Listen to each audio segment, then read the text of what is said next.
دہشت گردانہ تنظیم کے نظر ہوئے اور اس کا حصہ بنے، جہاں باقاعدگی کے ساتھ ان کو برین واش کیا گیا، جہاں انہیں معدنیات کے نام پر، ساحل و وسائل کے نام پر گمراہ کیا گیا اور قوم مخالف بنایا گیا، ریاست اور سرزمین کا غدار انہیں بنایا گیا۔ اور پھر ہم نے دیکھا کہ ہماری ریاستی اداروں نے کارروائی کی اور وہ پہاڑوں میں موجود تھے اور وہ ایک لا حاصل جنگ کا حصہ تھے اور وہ ایک بے مقصد موت مر گئے۔ جہاں تک ذمہ داری ان نوجوانوں کی ضیاع کی بنتی ہے کہ ہمارے نوجوان روزانہ کی بنیاد پر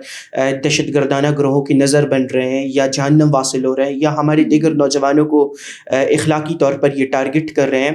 تو یہ ان تمام چیزوں کا ذمہ دار یہی BYC ہے یا BLA جیسی تنظیمیں ہیں جو نوجوانوں کو ٹریپ کرتے ہیں، نوجوانوں کو اپروچ کرتے ہیں، نوجوانوں کو اپنی دہشت گردانہ سوچ کی بینٹ چڑھاتے ہیں۔ جب ریاست نے کلات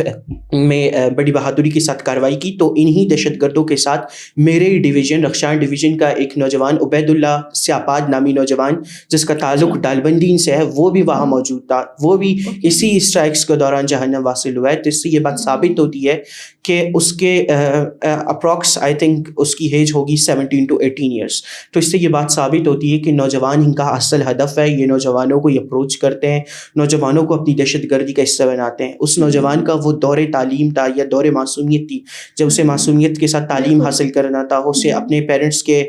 ڈریمز کو اچیو کرنا تھا، اپنے پیرنٹس کا سہارا بننا تھا، لیکن اس سے دہشت گردی کی سہولیات لی گئی اور بعد میں اسے بھی پہاڑوں میں دھکیلا گیا۔ اور میں سمجھتا ہوں کہ اس طرح کی تنظیموں کے خلاف قوم کو آگے آنا چاہیے اور اپنے نوجوان نسل کو بچانا چاہیے۔ بالکل، اور اب تو آگے آ بھی رہے ہیں، ہمارے چیف منسٹر بھی ہمیشہ یہ کہتے ہیں کہ ہم پہاڑوں سے ان کو ہمیشہ یہی پیغام بھیجتے ہیں کہ وہ وہاں سے آ جائیں واپس اور اس میں ریاستی دائرے میں شامل ہو جائیں۔ آپ نے PSO بجار کی بات کی، یہ تنظیم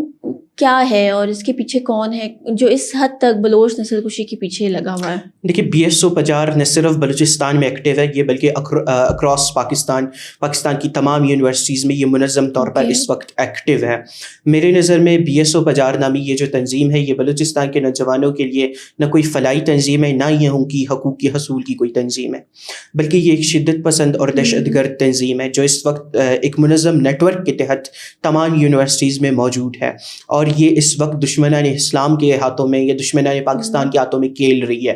ان کا ہدف ہی بلوچستان کا نوجوان ہے، بلوچستان کے نوجوانوں کو انہوں نے ٹارگٹ کرنا ہے۔ بلوچستان کی جو یوتھ ہے جو کہ آل اوور پاکستان اسکالرشپس پر جاتے ہیں اور وہاں یونیورسٹیز میں زیر تعلیم ہوتے ہیں، یہ ان نوجوانوں کو ساحل و وسائل کے نام پر، بلوچستان کی معدنیات کے نام پر یا بلوچستان میں خواتین کا کارڈ کھیل کر ایموشنلی ان کو ٹریپ کرتے ہیں، پھر ان کو پہاڑوں کی طرف دھکیلتے ہیں یا ایک شدت پسند اور دہشت گردانہ سیاست کی طرف یہ لوگ دھکیلتے ہیں۔ لیکن بلوچستان کی تاریخ بھی اس بات کی گواہ ہے کہ نیشنل پارٹی ہے جو عبد المالک بلوچ صاحب کی پارٹی ہے، اس پارٹی نے ہمیشہ اس شدت پسند اور دہشت گرد PSO بجار نامی تنظیم کو قومی سطح پر اجاگر کرنے کی کوشش کی ہے، ہمیشہ اس تنظیم کو انہوں نے فیسیلیٹیٹ کیا ہے،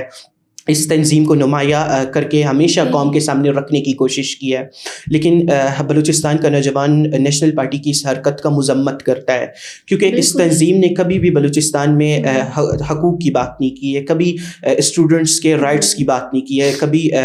روزگار کی، تعلیم کی، صحت کی بات نہیں کی، ایون یہاں تک کہ انہوں نے بنیادی انسانی حقوق کی بات ہی نہیں کی ہے، بلکہ اس تنظیم کے ذریعے ہمیشہ نوجوانوں کو ٹریپ کیا گیا، ہمیشہ اس تنظیم نے بڑے بڑے دہشت گرد نام پیدا کیے ہیں اور ہمیشہ ہمارے نوجوانوں کو دہشت گردانہ گروہوں کی طرف مائل کیا ہے۔ لیکن میں اپنے ریاست سے کہنا چاہتا ہوں کہ اگر PSO بجار جیسی تنظیموں کو یا BYC جیسی تنظیموں کو ہماری یونیورسٹیز میں یا تعلیمی اداروں میں اس طرح بغیر نگرانی کے کام کرنے دیا گیا تو یہ نہ صرف ریاست پاکستان کے لیے خطرناک ہوگا بلکہ یہ ہمارے پیرنٹس کے خوابوں کو بھی چکنا چور کرنے کے مترادف ہے اور نوجوان نسل کو میں سمجھتا ہوں ایک خطرے کی طرف دھکیلنے کے مترادف ہے۔ یونیورسٹیز میں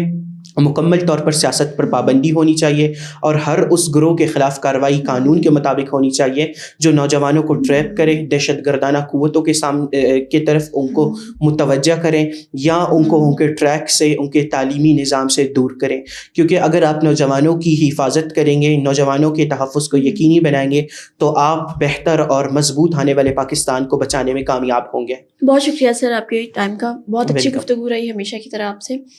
تو جی بالکل صحیح صحیح کہا انہوں نے، کیونکہ ہمارے جو پاکستان کی پرسنٹیج ہے اس میں یوتھ زیادہ ہے، یوتھ کی پرسنٹیج بہت زیادہ ہے، ہم اس کو اچھے سے یوٹیلائز بھی کر سکتے ہیں، ان کو اچھے کاموں کی طرف بھی لے جا سکتے ہیں. تو آپ سے یہی درخواست ہے کہ اوتھینٹک جو انفارمیشن ہے، جو اصل صحیح معلومات ہیں، اس کی طرف رجوع کریں، نہ کہ غلط معلومات کو آپ آگے پھیلائیں اور اس کی طرف آپ بڑھیں.